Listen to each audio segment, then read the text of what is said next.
అనధికార లేఅవుట్ల క్రమబద్ధీకరణకు ప్రభుత్వం అవకాశం కల్పించింది. ఈ మేరకు రాష్ట్ర ప్రభుత్వ ముఖ్య కార్యదర్శి S Suresh Kumar GO number 134ను ఇటీవల విడుదల చేశారు. ఈ సందర్భంగా నంద్యాల పట్టణంలో అవగాహన ర్యాలీ ప్రారంభించిన మున్సిపల్ కమిషనర్ శేషన్న, మున్సిపాలిటీ కార్యాలయం సంజీవనగర్ శ్రీనివాస్ సెంటర్ గాంధీ చౌక్ వరకు ర్యాలీతో ప్రజలకు అవగాహన కల్పించారు.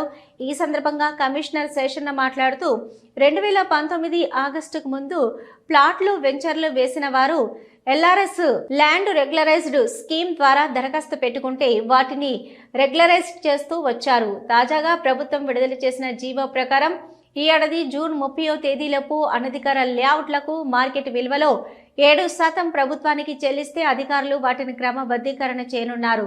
అక్రమ లేఅవుట్లు పుట్టగొడుగుల్లా వెలిశాయి.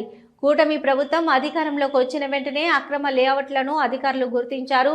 ఇక అనధికారికంగా వేసిన లేఅవుట్లను క్రమబద్ధీకరించేందుకు ప్రభుత్వం అవకాశం కల్పించిందని తెలిపారు.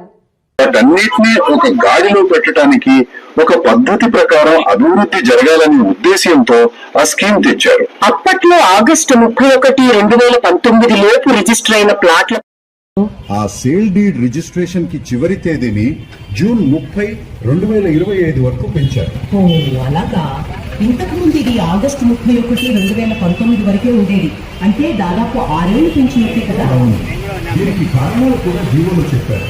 సుమారు ఒక 14,500 పైగా అనధికార లేఅవుట్, దాదాపు 78,000 ఎకరాలు. చాలా ఎక్కువే. వీటిల్లో చాలా వాటికి ఇంకా క్రమబద్ధీకరణ జరగలేదు.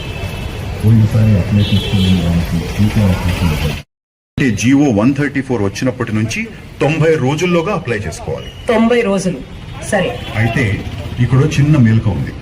2020 స్కీమ్ కింద అప్పుడే అప్లై చేసి ఫీజు మొత్తం కట్టేసి ఇంకా ఫైనల్ అప్రూవల్ కోసం అంటే IPLP అంటారు కదా, ఇన్ ప్రిన్సిపల్ లేఅవుట్ ప్యాటర్న్, దానికోసం వెయిట్ చేస్తున్న వాళ్ళు అప్పట్లో అప్లై చేసి ఇంకా మొత్తం డబ్బులు కట్టని వాళ్ళు మీరందరూ కూడా మీ ముందుకు వచ్చి మీకు ఒక అవగాహన కల్పించాలనేసి బిల్డింగ్ పిల్లల స్కీమ్ అంటే ఏంటి, లేఅవుట్ రెగ్యులేషన్ స్కీమ్ అంటే ఏంటి, ఇందులో రూల్స్ రెగ్యులేషన్స్ ఏంటి, ఎక్కడ అప్లై చేయాలి అనేటువంటి విషయాలపైన ఒక అవగాహన కల్పించాలనేసి ఒక ర్యాలీ ఏర్పాటు చేయడం ఏంటి.